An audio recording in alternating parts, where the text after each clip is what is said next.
Coming up on this week's episode of Front End Fire, Astro 6 is out, VoidZero is going full Laravel, and we check in on the awesomeverse. Let's get to it.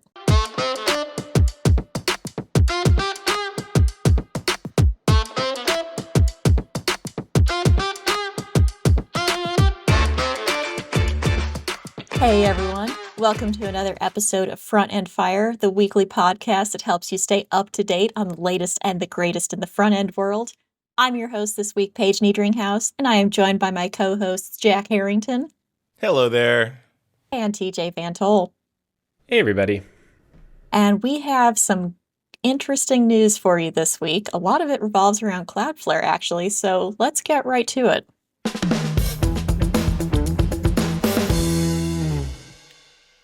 All right. TJ, why don't you kick us off this week? Because you have, I think, the non-Cloudflare related news.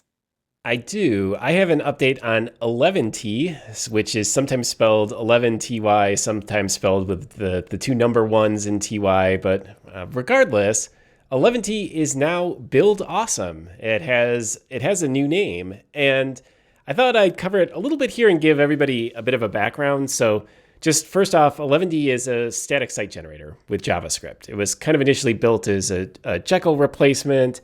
It currently gets around 130,000 weekly downloads from NPM. It has 20,000 GitHub stars. So it's still decently popular. I feel like it was most popular, though, several years ago, and now Astro has kind of taken over this space a little bit, but it's still decently used. And then back 2 years ago in 2024, Eleventy joined Font Awesome under what they call the Awesomeverse, which is, an absolutely incredible name. The Awesome Extended Universe. Yes. Yes, exactly. And so the Awesomeverse is now Font Awesome as well as Web Awesome. They have a open source set of UI components as well. And this name is really for two reasons. One, to just fit in with their naming scheme, right? So Build Awesome, Font Awesome, Web Awesome. That's one reason. And then the second thing is they plan to add a sort of a premium model to this as well. So this is what Font Awesome is kind of known for. There's Font Awesome, and then which are free icons, but then you can upgrade to their paid version, which has, however many more. Web Awesome has the same model, and the same model is going to come to Build Awesome as well.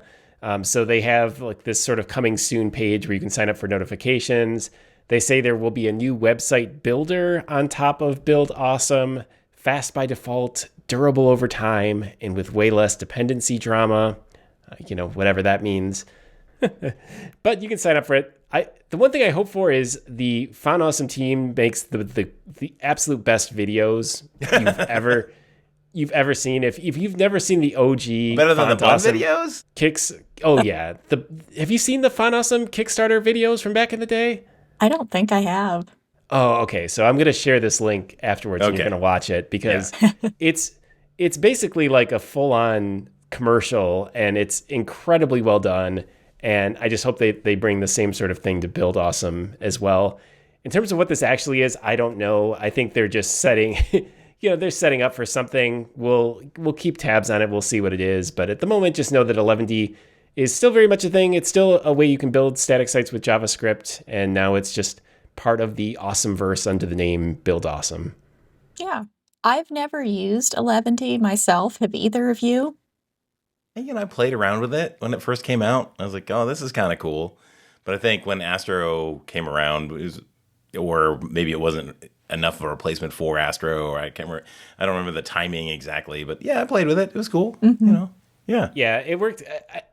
So as someone who has a Jekyll blog, which by the way, I've been working with Claude to replace, this is something I seriously considered back in the day, but Astro just seems like such a better, because Astro gives you this sort of plus because not only do you get the static site generation abilities, but Astro just lets you extend it so much easier. At least the last time I checked in with Eleventy, it's been many years at this point. So to be honest with you, I'm not totally sure exactly what's going on in that project, but hey, they're part of the Awesomeverse now, so I guess we'll see what happens.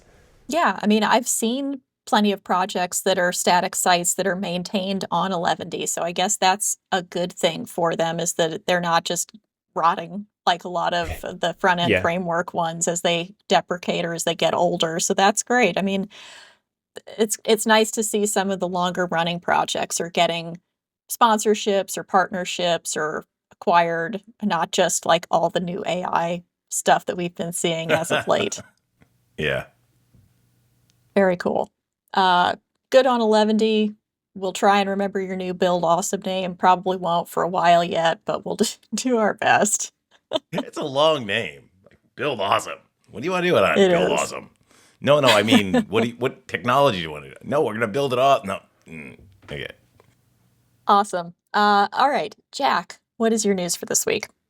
Yeah, so this is actually really hot off the presses. So at the time of this recording, the Vue guy is announcing, Evan Yu is announcing VoidZero at Vue Amsterdam, and he's making some waves of this thing because basically they used to be just talking about VoidZero in terms of the build tools and Vite and all of that, and now he's basically saying they're going to do hosting and they're going to have like a full stack framework on top of all this. And that full stack framework is going to give you access to things like DB and AI and key value stores and all of that. So it's, it's a full, like when I say Laravel, it's like, basically all included package for Vite Plus. And you create an app and you got like all of that. Now it's actually apparently hard connected to Cloudflare, which is an interesting choice, which made me think originally that like they had acquired Redwood.js because Redwood.js is also hardbound to Cloudflare. But no, doesn't seem to be the case. Actually, it seems to be the case that they're just both doing that, which is an interesting choice. So I don't really understand why it's tempting to jump out of bed with one, V-named company that's VC backed and trying to sell you services, and into bed with another VC backed V company, in this case VoidZero. Like, does that make a whole lot of sense? I'm not really sure. I wonder if this is just a straight up how they might be trying to make money, because when we've previously, so VoidZero has taken in money, they've taken in funding. Yeah. And they've previously talked about how they plan to get it through subscriptions for people just subscribing to their tools. But it's always been a little bit weird because it's been weird because they're giving so much of it away. Like Vite, everybody just uses Vite for free. Yeah. So I'm wondering if this is a play like as we've covered on the show several times before, all these companies end up eventually building something in the hosting space as a way to actually make money. And I wonder if this is their play. I'm not sure. I mean, it's definitely interesting. I'm just kind of skimming their announcements. Like you said, Jack, it's actually, literally sort of being announced. They did the hosting thing. I may be mistaken on that because, I mean, if they're bound to Cloudflare, then, what's the hosting play? I'm not really sure. So, again, this might be one of those bun things where they just don't know how they're going to make money, and then eventually they just get acquired because they're mission critical to somebody. Is that a good exit for the consumer? I'm not sure. Mission critical to every JavaScript framework that is not Next.js at this point. Yeah, but if they start stewarding Vite incorrectly, my guess is the community would just fork off Vite and create Open Vite or whatever. Yeah. Yeah, I'll have to look this over a bit more because it's still very early days. They say it's an alpha, but I'm kind of curious what this actually is. I don't know. I have to play with this more. Yeah, he's got a really long presentation at Vue Amsterdam, which I guess, you get to do if you're the Vue guy. But his thing, or Vite World, I don't know, whatever it was. And I was watching parts and pieces of it, and particularly like the AI section, and it was kind of funny because it was clear that he actually hadn't seen the code in the demo app. Like, it was vibe coded, and it didn't use their AI SDK that they created. It just went straight to the AI directly through a gateway, and it was like, and he's like, oh, I guess it doesn't. I guess our example didn't use our API. I'll try a different one. Like, wow, okay. Somebody didn't check that beforehand? Like, do it live. Let's go. Oh, Yeah, it was an interesting presentation. all Yeah. right. He tried to Well, do the Steve Jobs and one more thing, but like Steve Jobs, like he rehearsed his stuff, and it was like bang, bang, bang, bang, bang, Yeah. well, we'll keep you updated on that, I guess, as things progress and it gets a little bit more clear, hopefully, about what exactly is happening with VoidZero and Vite and Cloudflare. Yeah, I need to watch through this video. Cool. So my news is also related to Cloudflare. It is actually about Astro 6, which is out now. So the last time that we talked about Astro was on this podcast, maybe at the end of January, I think it was.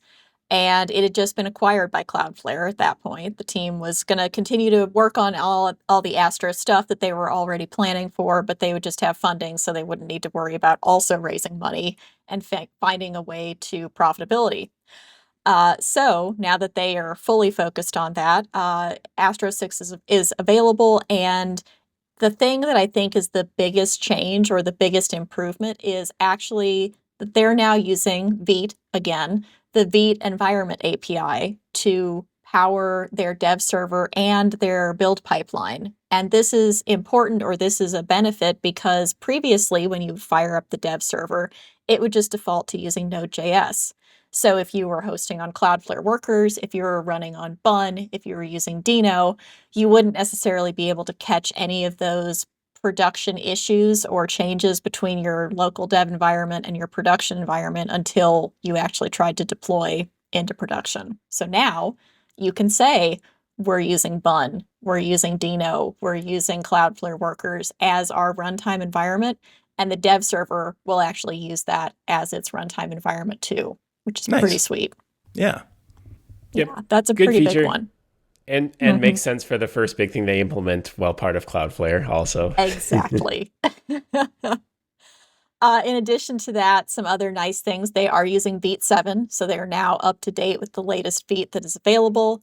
There is a built-in fonts API, so whether Oh, you are that's good. hosting, yes, this has always been a massive pain for everybody, but whether you're using locally hosted fonts, Google fonts, other CDNs, it's always a massive pain in a new project to get the fonts correctly being pulled in and used. And So sized. yes, and Yeah. sized. Yeah, so there's a new fonts API that basically you just have to specify where the font is and it will take care of the rest under the hood. Fantastic. There is a live content collections now. So instead of having to do build time updates to your content collections, if you're writing new blog posts or releasing new pages or whatever, it will actually be a request time. It will happen at request time. So Astro's unified content layer will bring you whatever new stuff you want to see as it's available in your CMS. And of course, they are working on an experimental Rust compiler, which will be the successor to their Go-based compiler. Because why not? I do wonder, because they say in this blog post I noted that what started as an AI experiment, so perfect, right? Mm-hmm. I wonder how, when having done this podcast now for several years, and we've covered how things are slowly going to Rust, and then we covered how some tools are moving away from Rust because it made contributing harder and whatnot. I wonder if Rust is even going to be more of a thing in an AI world, because you can do things like say, like, what if our compiler ran on Rust? Just ask Claude to do it and see what it comes up with. And I mean, the thing about a compiler is it's incredibly testable, because Yes. it's that's true. It takes very clear input and you want very clear output. And that's the sort of thing that AI is really good at. So, Yeah, that's true. Yeah, doesn't matter now if you know the esoteric language of Rust and the intricacies of it. If you can test if it compiles or not, that might be all you need. And it's faster. If you can benchmark that it's definitely faster. for sure. Yeah, I still think that having it be in TypeScript so that you can have like the community extendability, I think that's a huge win. And it's, I don't know, maybe we'll see some like Rust running TypeScript type stuff, as like a bridge for a bunch of these folks. I don't know. Mm-hmm. But either way, it's still in an experimental stage. Their current compiler is Go-based, so it's a little bit friendlier to people who want to get into it or understand the code. But always interesting to see what tool next will become a Rust tool for us. And I think that is our main news for this week, but I know that we have some lightning news too.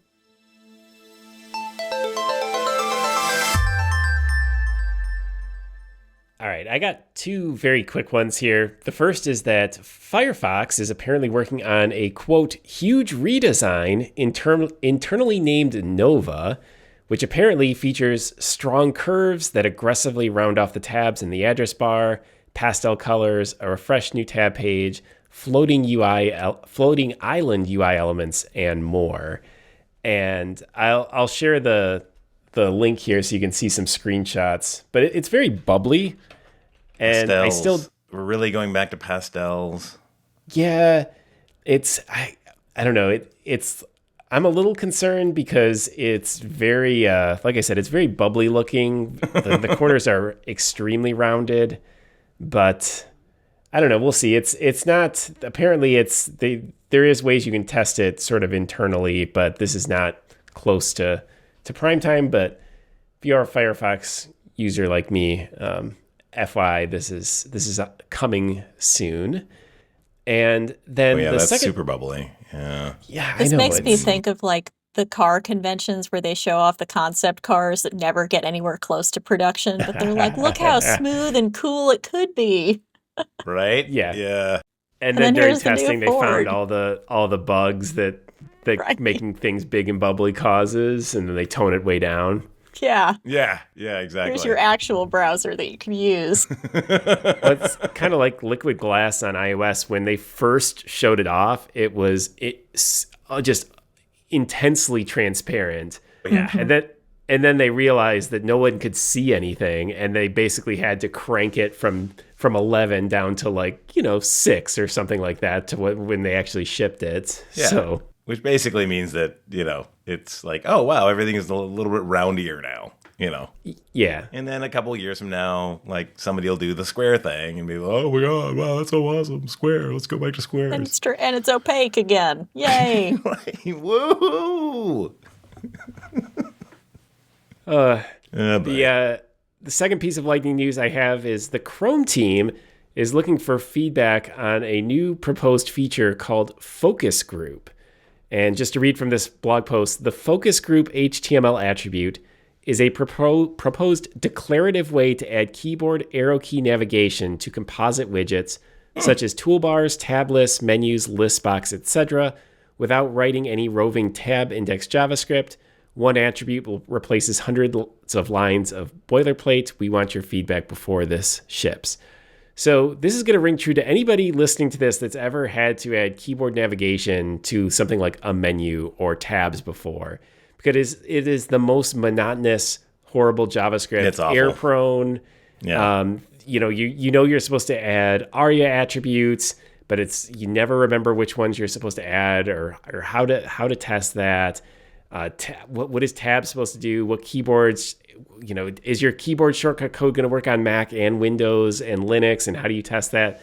It's like all that stupid stuff that typically usually pushes us to use library components because it's to the point where you start to write it and you go, I'm just going to let somebody who's professionally looked into this handle this. But then you have an NPM dependency, and it's just cool that the browser is trying to take this problem on. And I don't think it'll be able to solve for the most complex when we get into crazy nested widgets and some of the weird things that people do. But what this should do is help make it so that you can create tabs or like a little like menu, buttons in a menu sort of thing, just with HTML. And so I think that's pretty cool. Yeah. That is. Absolutely. I did not go to focus group. Like I went to like a bunch of people in a room kind of thing. You're talking about that. That kind of funny. focus group. Yeah, looking at their implementation, it's really just you put a focus group on a div, and then all of the children of that basically become a group. So if it would be the container of the tabs or the parent of the menu items that controls it. And I mean, it looks pretty cool. So if you're the sort of person that writes some of these, they're looking for feedback. So this would be a great thing to go in and try and let them know what you think, because this is a pretty cool idea. Absolutely. All right, well, I have a lightning round. So we've got some upgrades to TanStack AI. We added support for real-time chat. This is super exciting. So you can do the live actual microphone, and then getting audio feedback. And it uses tools, can even support video. So that's a pretty exciting new feature that's in TanStack AI. It works with OpenAI and 11 Labs. And then we also had support for generations. So this is like anything that's not a chat, like an image generation or a video generation. We got a new way of doing that in a streaming style with some hooks that make it super easy on React. So some really good functionality and quality of life improvements on TanStack AI. Cool. For the real-time chat, are you building the UI itself, or are you just more or less providing hooks for people to We're providing to hooks do that and normalization across the different vendors. Okay. That's awesome. Yeah. That is necessary. Yeah. As a person who's worked on a couple of applications where we've tried to have different model providers, making sure that they all have their exact specifications and shapes for API calls is such a pain. Yeah. And you can use the same tools, the same tool definitions and the same tool code on the regular chat stuff with the LLMs and also the real-time chat stuff. So, if you've got some packaged tools that connect to your back end and give access to, the LLM, now you can basically just use exactly those same tools over on the client side. So, exciting stuff. Well, I have a piece of lightning news too, and this is more of just a personal gripe, but since we have been talking about OpenClaw for several episodes now, and like our experiments with it, our experiences with it, I wanted to say that for anybody who is newly installing OpenClaw, which is version 2026.3.2, you will be very unhappy when you initially hatch your OpenClaw because it has nothing by default. It is given no permissions. All it can do is talk to you. So I had the misfortune of installing it last weekend, basically because my husband was interested in trying some stuff, but he's not a developer. He's technical, but not in that way. So I was helping him set up an OpenClaw instance on a MacBook. And I was using the latest version because there was no reason not to. But suddenly, my OpenClaw, when I was telling it to set up its connection with Telegram so that he could message with it, or change its permissions so that it could write files or run other agents, it could not do anything by default. And that is, I guess, that is by design. I guess so many people, did so many poor things to themselves when it had all permissions by default, that this latest version just completely locks it down from the get-go. It can do nothing. And so it will try and tell you how to do things, but it can't do them itself. It can't execute commands. It can't do web fetches. It can't do anything, basically. And it's incredibly frustrating until you figure out that this is what has happened and figure out how to update its config file, which is a JSON file, somewhere on your local machine. And then suddenly you can give it the permissions that it needs. But before that, it is help itself. useless. Yeah. Right. Yeah. But before that, it's less useful, I would say, than any other chat bot that we have at this point. ChatGPT, Claude Code, it's worthless. This is why, as software matures, it becomes just more and more painful to use. Like, I feel like every tool, this is the epitome of it, but lots of tools that do security-related things start so useful, and then we start to find all the problems with it, and we start to restrict everything to the point where it becomes no longer fun to use. Yeah. Everything that made it useful, it can't do now. Right? I can certainly see why they did this, because it turns Yeah. out like people were installing React to Shell, or were getting into sites through React to Shell.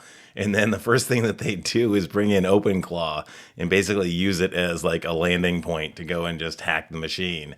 And so if you start off with no permissions, well, that's really going to be hard to do. I mean, I guess it's, not that much of a stretch to actually then hit the config, also overwrite the config file and enable the permissions. But it is one more step, that your existing brown bag won't do for you. So I guess if you can't just only patch the CVE with, all their stuff, let's go and brain damage OpenClaw a little bit. Yeah. You might want to take a look at Milady, though, by the way. That's an alternative to OpenClaw. That there are so many already. Spell that? Milady, M-I-L-Lady, my lady. It's like, the old school Milady, that kind of thing. Anyway, it's apparently, it's very similar to OpenClaw, but it leans heavily into like the crypto Web3 space. So that might be a better fit. I'm actually changing over to Hermes, which is yet another one. I mean, there's Nanobot, there's Hermes, because I was talking to another one of our listeners, Chris, about this, and he sent me an article that was like 5 other OpenClaw alternatives that are smaller, they're written in TypeScript, they're easy you can read the whole source code, they were written with Claude code, and that's it. It's like OpenClaw, I guess, was the starting point, but now there's probably going to be 1,000 competitors that are doing the same thing, but just different names, smaller binaries. The joke in our world was always, there's always a new JavaScript framework. How can I keep up? And that seems so just basic at this point. Yeah, quaint. Quaint is the word I was looking for. Quaint compared to now in the AI world, because AI is building all these tools too. That it's just the pace is just insane. Yeah. You coded it in 4 hours and you're like, look at me, I've got my own version of something. Oh yeah. Well, then you tell Claude, build a site for it, publish it, go for it. And it's all of a sudden it's up. Speaking of which, I can add a bonus news, because we were joking about this earlier. Did you see that Moltbook was acquired by Meta? Yes. Wait, what? It's insane. So Moltbook, what? Three months old.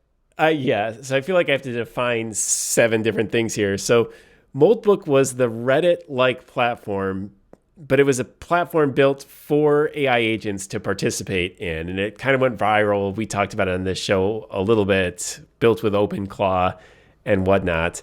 Well, Meta has acquired it, and no terms were disclosed, so who knows Right. Who knows how much money or whatever was paid? Was this just like an acqui-hire? I don't know. But Meta did acquire it. So Meta now controls Moltbook. That's hilarious. I understand that they probably just wanted to hire the guys who started Moltbook, because they're obviously doing interesting things in the development space if they had this idea or put this together. But at the same time, I don't understand why you would want to buy a website that is just AI agents talking to one another into the void. Like, there's no monetization there that I can imagine. Yeah, it might just be. I don't know about that. That's why my head went to acqui-hire, but I don't know. Maybe they know or have some ideas that we're not thinking of. Well, I think a lot of folks are using, like a lot of normies are using GPT and whatever, Claude, and as kind of just like a personal assistant type deal, and I can imagine that your personal assistant would go off and talk to other personal assistants to try and get stuff done, and maybe Moltbook is the way, there's that connection point, and then people can basically advertise to your agent, and I don't know. Yeah, I guess.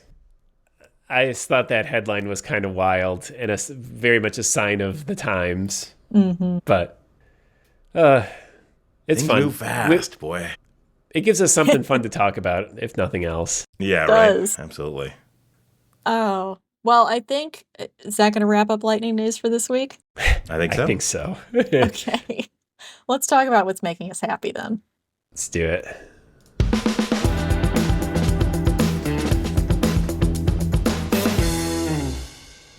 All right, Jack, what's making you happy? Taxes. Or having Really? at least our taxes under control. So every year, yeah, that's kind of a mess, and my wife handles the mess of working through all of my receipts and our different cards and our business account versus our personal account, and all of that. And it's one of those things where I'll be working, and I'll get 3 texts like, "What was this charge? What was this charge?" And I have to go back through all my history and go and figure it out. And like, what is it? Business expense versus not. And so this year I was like, you know what? I'm not going to do that again. We're not going to do this again. So I set up Firefly 3 on my Mac Studio home automation OpenClaw box. And it's a cool like accounting system that is open source and free. And now I've got all my receipts in there, and I feel pretty confident about like adding new receipts in. You can get some workflows. You can have it automatically go through emails, or you can basically API that in like an NADN thing to like go through, get receipts, catalog them, all that if you want to. But it's really nice, and I gotta say, I've never been one to really keep my finances in order. It's just like you make enough money, you just don't worry about like buying little things like that. And after a while, you're like, yeah, no, actually, it kind of matters. So having wrangled it in, taking a look at all the business expenses, it kind of now keeps me from making kind of spurious little buys everywhere just because, right? So now it's like, oh, okay, I have to file this and I have to think about it, and it does put a little bit of a step in there, which is good if you want to like reduce the burn rate. And also, man, how much money I was burning on AI was kind of obscene, to be honest. All right. So when you talk You about first. that, like what kind of like just having subscriptions to the different AI providers, that kind of money? Yeah, I think my cursor bill last month was like $500, like Ultra plus a bunch of on-demand things that I didn't know about. And so I kind of pinged some folks, and I was like, this is not good, and hopefully we can get that wrangled in. But that was definitely my biggest expense.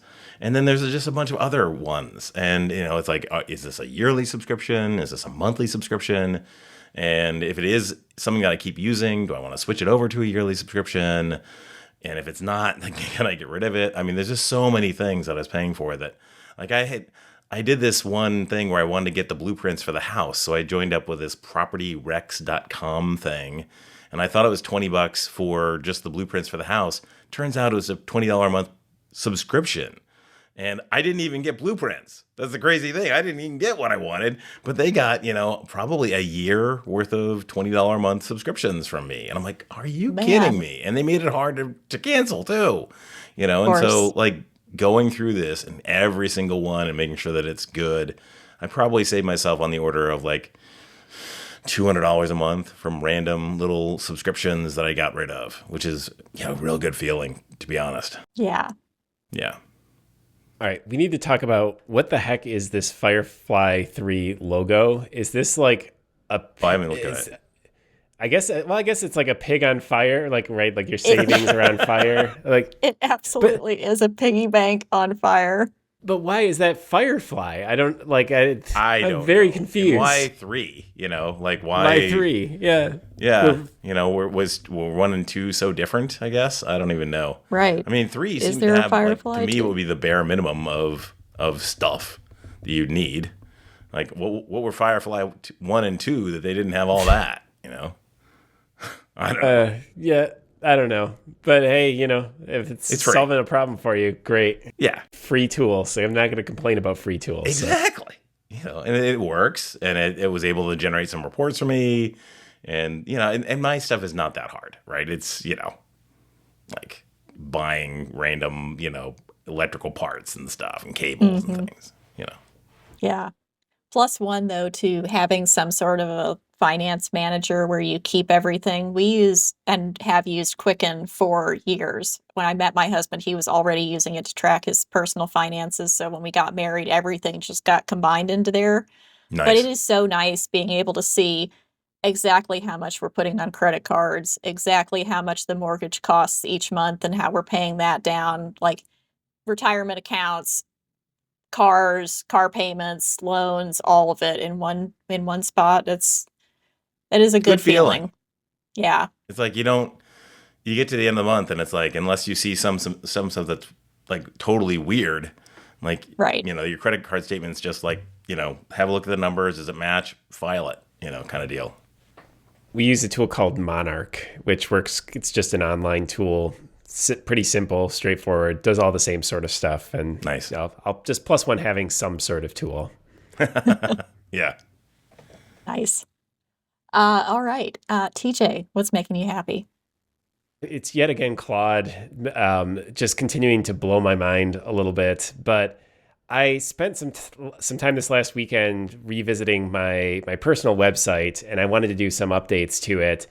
And like, man, first of all, I think this has long been a tip of ours on this site, but it's important for every developer to have some sort of side projects so that you have a playground that you can experiment with stuff. And my blog has essentially become my vibe coding experiment at this point because it's just a personal website. If it breaks, it breaks. I'm not too worried about it, so I can just throw crazy things at it. And I took some inspiration from what Paige had done because Paige had been doing some work on her site as well. And in fact, I even had Claude look at that as like inspiration and something that I could throw together. But just to give you a sense of what I was doing, my personal site is basically like my resume at this point. I just list some of the things I've been working on and such. But sometimes in the past, that's been just very manual and something that I just don't really maintain all that often. And so I had Claude do things like scrape the web, where I gave it certain URLs, like for stuff I work on at Blues and stuff I work on at YouTube. And I would tell it to go through that stuff and just find a way to list it on my website and make it look good. Mm-hmm. And it just continues to blow my mind as to how good it is at that, to the point that I'm wondering even as a next step for this, if this would be a good OpenClaw thing, where I could have OpenClaw essentially when I tell it about something I'm doing, if it just automatically used GitHub to push it up to my site so that the manual work goes away entirely. Yeah. Because that's the downside of having your site that's a resume. Unless you're dynamically building it, you have to just manually update that thing all the time, which is why I go a year or two at a time without doing that. But now in an AI world, I'm thinking about ways that I could just automate this entire process. And just in general, I'm just impressed by the tooling. And I recommend having a place like this to experiment with because you can mess around with stuff in a safe space away from your production work environment. I was out at lunch yesterday and I had this brainstorm of an idea about this one repo that I was working on. And I hadn't tried like Claude desktop or Claude mobile with their coding stuff yet. Yeah. And so I connected it to that repo and said, hey, can you go and put me together an example that blah, blah, blah, blah, blah, blah, blah, and hit go, and then just forgot, to be honest, and then got back home and I was like, oh, wow, I wonder if that worked. And then, I get back to the desktop, I pull it in, and I actually talked to Claude. I'm like, what percentage chance do you give that this is actually going to work? And he's like, I don't know, maybe 70%. And it turns out, like, it was really close. It was like one small Zod bug away from working, and we're like, yeah. It was like, are you kidding me? It was That's surreal. great. Like, I asked it to go off lunch and go make a feature, and by the time I got back to my desk, well before that, it was done. Crazy. Mm-hmm. I'm pretty sure it also converted me from Jekyll to Astro. I've got it in a branch right now. But it like I ran it and it just ran, and at a glance it looked okay. I just have to look through it in a little bit more detail. But it's crazy. This is giving me almost a portal into the future of coding, because it's to the point where when I review these changes, I'm barely looking at the code, honestly. I know. I mean, I glance at it real quickly, but I'm not meticulously going over its changes. I test whether it works, and if it does, it's like, yeah, sure, I'll just push it. Yeah. I've gotten to that point too where it's just me checking that it functionally works the way that I expect it to, or it looks the way that I expect it to. And if it doesn't, I go back to Claude and tell it to fix it. I'm not actually touching code myself, which is so weird. Like, are I all of know my it. skills just atrophying? Will I not be able to do this in the future? What, write code myself? Maybe. I still glance, like, especially for work stuff, I'll still glance through it, but I'm looking at it a completely different way. I'm just trying to Yeah. instead of looking at Yeah. individual syntax, I'm just getting a gist of how to attack the problem to look for obvious red flags. And it's rather than going line by line or anything like that. And I still Yes. don't know how I feel about that, but that's where we're at. Yeah, I'm just scanning for the larger problems. Like, is there repeated code? Is this following Yeah. the conventions that we've established for like calling APIs or doing CSS? And as long as it is, I'm kind of Yeah. okay with what it's writing, which feels really weird. Yeah. I mean, I've gotten to the point where it's like I'll see some text that's wrong, and I'll just talk to Claude and be like, "Hey, Tell just change Claude the to text." fix And it's it, like yeah. Fix it. I'm thinking to myself like, "This is a Fix find this and replace text. job," and I'm still like going to Claude. Like, why not? I'll even do it 'Cause- sometimes because sometimes I can't remember the name of like the file. So there's no way I'm manually looking anymore. I'm just telling Claude, like, I want to change this page. Can you help me find the files? And it'll find it Yeah. faster than I will usually. It's Yeah. Yeah, you know. And sometimes if you got those situations where it's like, oh, that's actually two values conjoined or something like that, so you're not going to be able to find and replace it without some tweaking. It's like so much better at that. It's just like, okay, Yeah. that's what it looks like, that kind of. I had it yesterday. I had to do a kind of a find and replace, but it was a little more complicated than that. And man, like AI is so good at that. In fact, I just told it to write a Python script because I thought that would probably be more successful. And sure enough, like I was just told it the rules of the Python script, and it just did it, ran it once, did exactly what I wanted. It's Yeah, I don't know, Amazing. guys. This is just Yeah, wild. it's a weird world. Yeah. All right. So my thing is going to be the Foundation TV series, which is an Apple series based off of, I think, multiple Isaac Asimov books, which I have not read. So Yeah, now super I'm kind dry, of awful interested to books, read but, those. like, whatever. Oh, okay. Yeah, no, they're not, they're really hard reads just because they're just All super right. dry. Well, yeah, but if you like the sci-fi genre, and you must be willing to pay attention because there is so much happening in each episode that if you get on your phone and just lose yourself for 20 minutes, you will not know what's going on, which I was warned of ahead of time. So I do like put the iPad down, put the phone away, out of reach, just let the episode play. But it is very interesting though. It's a cool premise that I have not really encountered too much in the past. So if you are looking for something that kind of sucks you in, there's I think 3 seasons now. The third one just came out not too long ago. Definitely worth a watch if you're in That third if season you was like a that banger. genre. Certified banger. Like, it really, like, they went to town on that third season. And is the series done, or is there more to come still? There's more to come, Okay. but that third season is like, whoa, okay. Where do we go from here? I don't know. But that's always Yeah. that show is like, where do we go from here? I don't know. But it's coming back, and it's amazing.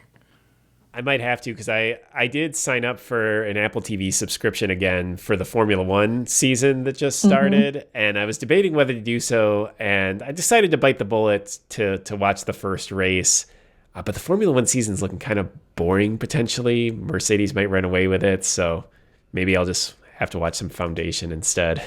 Wow. Yeah. I just watched Drive to Survive and binge that, and I had realized that, like, last season I kind of checked out when McLaren was doing super well and Red Bull wasn't, and then next thing you know is like Horner got fired, and I'm like, wait, what happened? And then they made a late push at getting the drivers' championship. I'm like, wow, Yeah. okay, actually that season got real interesting.